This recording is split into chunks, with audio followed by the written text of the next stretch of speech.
So the machine we have behind us is a 1908 Goldbeer steam logging machine, and its purpose was to pull logs through the forest so that they would eventually be transported to the sawmill.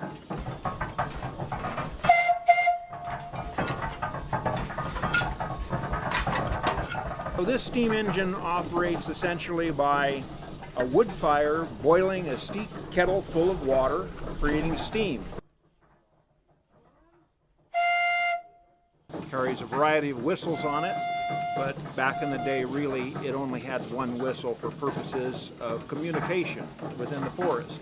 If there was a need for communication over the side of a hill, they would have what's called a whistle pump. A small boy that had a wire that was attached to the whistle, and he would watch the logging operation below and then pull the whistle at the right time so that the steam engineer could engage the machinery and pull the log up from an area where the engineer couldn't exactly see it.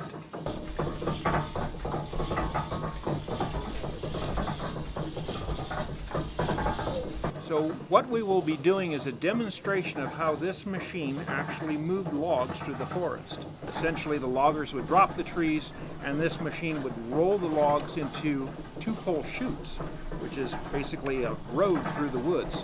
They would drag these logs through the woods, eventually dumping them into Shaver Lake. It would be gathered up by the steamboat, the Michigan, transported over to the sawmill. The sawmill would then cut them into boards.